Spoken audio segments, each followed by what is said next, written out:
quase 13 milhões de reais. E segundo as investigações, nada declarado do imposto de renda. Uma investigação internacional feita por quase 400 jornalistas revelou nomes de personalidades do mundo todo que mantêm contas nos chamados paraísos fiscais. Uma investigação internacional aponta que o ministro da Economia, Paulo Guedes, é dono de uma empresa num paraíso fiscal. A TV Globo teria adquirido uma empresa em aparência, ou seja, empresa de fachada, com sede nas Ilhas Virgens Britânicas. Paraíso fiscal. Paraísos fiscais. Paraíso fiscal. 3 pessoas, 3 trajetórias, um mesmo instrumento. No papel, são estruturas societárias.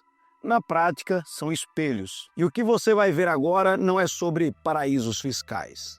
É sobre escolhas. Neste exato momento, há quem use as mesmas leis para esconder, proteger ou planejar. Com o mesmo advogado, o mesmo banco, a mesma conta, mas com intenções que não cabem em CNPJs. Hoje, você vai entrar nos bastidores do sistema. Vai descobrir que a fronteira entre o legal e o legítimo não está nos papéis, está nos silêncios, está nos motivos. 3 personagens, nenhum deles é real, e ainda assim todos são. Este não é um documentário sobre leis, é um espelho sobre intenções. E talvez, no fim, você se veja em algum deles. Ele se chama César Augusto Ribeiro, filho de um contador do interior paulista. Cresceu ouvindo que o segredo da riqueza era não pagar mais do que se deve. O tempo passou. César se formou em administração, fez MBA fora e criou uma importadora de eletrônicos com sede em Campinas. Para o mundo, um empresário de sucesso, carismático, investidor em startups. Para a Receita Federal, um contribuinte disciplinado. Mas por trás do sorriso largo e do blazer de linho, César aprendeu a dançar com o sistema, sem deixar pegadas. Tudo começou com uma viagem a Miami em 2010, quando ele conheceu um private banker que lhe apresentou o conceito de offshore discreta. Em menos de 6 meses, César constituiu uma empresa nas Ilhas Virgens Britânicas, um CNPJ caribenho, sem operação real, mas com uma conta ativa em um banco suíço. A partir daí, parte dos pagamentos de fornecedores era redirecionada. Produtos importados vinham por valores subfaturados. E a diferença ia para offshore, como se fosse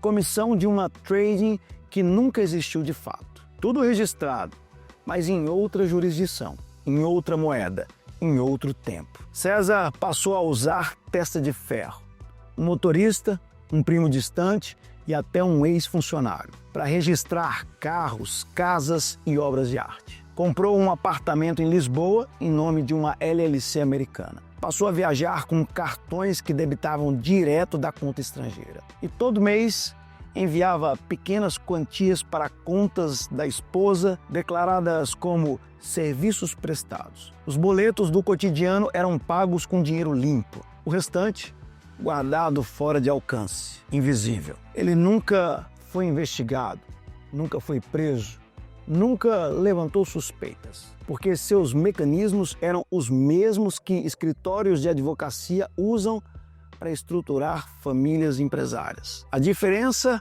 era a intenção e o silêncio. César descobriu que a ilegalidade não precisa gritar, basta se parecer demais com a legalidade. Luciano Valverde herdou o império têxtil da família aos 36 anos. Fundada nos anos de 1970 por seu pai, a Tecnoval era uma gigante silenciosa. 600 funcionários, 3 unidades fabris, presença em 5 estados e contratos com grandes varejistas. Mas a carga tributária brasileira corroía a margem de lucro ano após ano. Contribuição sobre folha, PIS, COFINS, ICMS em cascata, a conta não fechava.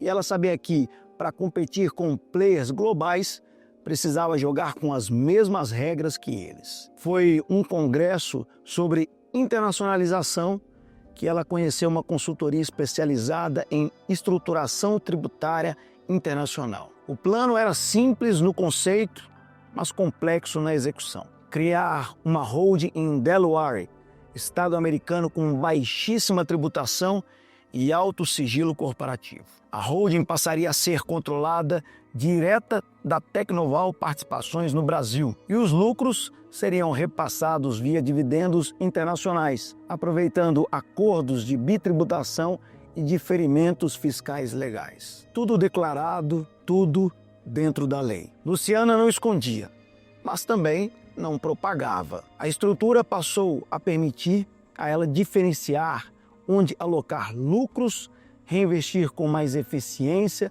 e operar novas aquisições sem acúmulo de carga tributária desnecessária. Parte dos lucros ficava na estrutura americana. Outra parte era enviada para um fundo de investimento em Luxemburgo, especializado em real estate europeu. No Brasil, os números continuavam os mesmos, mas a pressão tributária, agora calibrada por inteligência jurídica e não mais por sobrevivência.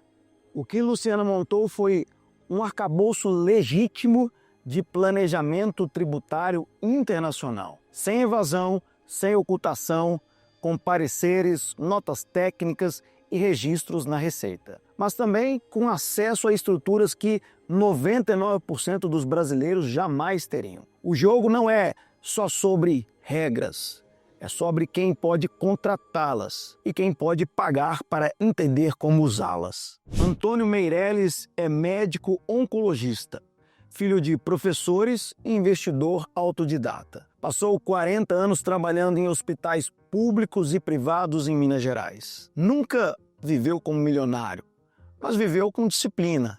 Investiu cedo, diversificou, formou patrimônio. Quando completou 65 anos, decidiu parar. Não por cansaço, mas por lucidez. Queria cuidar da sucessão. Seu maior medo não era o imposto, era a desorganização. Tinha 3 filhos, um no Brasil, outro no Canadá e uma terceira envolvida em causas sociais. Nenhum com perfil empresarial. E o patrimônio não era simples. Imóveis, ações, previdência privada, uma pequena fazenda herdada pela mãe. A sucessão via inventário lhe parecia burocrática, custosa e sujeita a conflitos. Foi numa conversa informal com um ex-paciente, advogado, que ouviu falar de family office. Até então, achava que isso era coisa de bilionário, mas se interessou, agendou uma reunião com um multifamily office que atendia famílias com perfil patrimonial próximo ao dele. O diagnóstico foi cirúrgico: riscos sucessórios, sobreposição de ativos, ausência de governança familiar. A proposta: criar uma holding patrimonial no Uruguai, país com segurança jurídica, estabilidade e convenções tributárias claras com o Brasil. Tudo acompanhado de um planejamento sucessório com testamento, cotas preferenciais, cláusulas de incomunicabilidade e um conselho consultivo familiar. O que Antônio fez foi montar uma estrutura de paz, declarada, transparente, com governança. O MFO passou a cuidar da parte contábil, da gestão dos ativos, da orientação jurídica da família. Ele não queria esconder nada, queria garantir tudo. Queria que, quando ele partisse, os filhos herdassem não apenas bens, mas clareza, segurança e um sistema que funcionasse. Seu nome constava nas mesmas listas que empresários polêmicos e evasores. Mas seu propósito era outro, porque, no fim das contas, não é o paraíso fiscal que define a ética, é o porquê de estar lá. Paraísos fiscais são jurisdições que oferecem uma combinação estratégica de baixa tributação, sigilo bancário e flexibilidade regulatória. Eles não foram criados para a ilegalidade, mas se tornaram territórios onde a fronteira entre o planejamento lícito e a ocultação criminosa pode ser manipulada com habilidade. O que define um paraíso fiscal não é apenas a alíquota baixa, mas a combinação de segredos e permissões. Regras que permitem que estruturas financeiras operem com opacidade, fora do alcance de fiscos tradicionais. As Ilhas Virgens Britânicas, onde César abriu sua offshore, são clássicos exemplos de paraísos fiscais caribenhos. Acesso fácil, zero tributação sobre renda estrangeira e alto nível de confidencialidade. Delaware, usada por Luciana, representa os chamados paraísos corporativos, estados ou regiões dentro de grandes países que oferecem condições extremamente favoráveis para empresas, com sigilo e autonomia operativa. O Uruguai, onde Antônio criou sua holding, não é um paraíso fiscal nos moldes tradicionais, mas funciona como jurisdição estável e segura para estruturas de planejamento patrimonial internacional. Paraísos fiscais mudam de forma com o tempo, mas continuam oferecendo aos mais preparados aquilo que muitos procuram: controle. César, Luciana e Antônio. 3 pessoas, 3 instrumentos parecidos, 3 caminhos opostos. O problema não está na estrutura, está no uso, na intencionalidade e, acima de tudo, no acesso. Porque enquanto muitos lutam para entender como declarar um carro, outros trafegam por estruturas que custam centenas de milhares de dólares em consultoria. E você, sabe qual caminho está seguindo? Sabe se sua estrutura protege ou expõe você e a sua família? Talvez seja a hora de uma segunda opinião. Profissional, sóbria, sem conflitos de interesse. A Meu Patrimônio tem um multifamily office que atende famílias como a de Antônio, que entende que proteger é diferente de esconder, que preferem estrutura à improvisação. Se você sente que já construiu, mas que não tem certeza se construiu certo, clique no link na descrição. Fale com um de nossos especialistas e descubra se o que você ergueu tem base para durar. Porque paraíso mesmo é saber que seu patrimônio está em paz.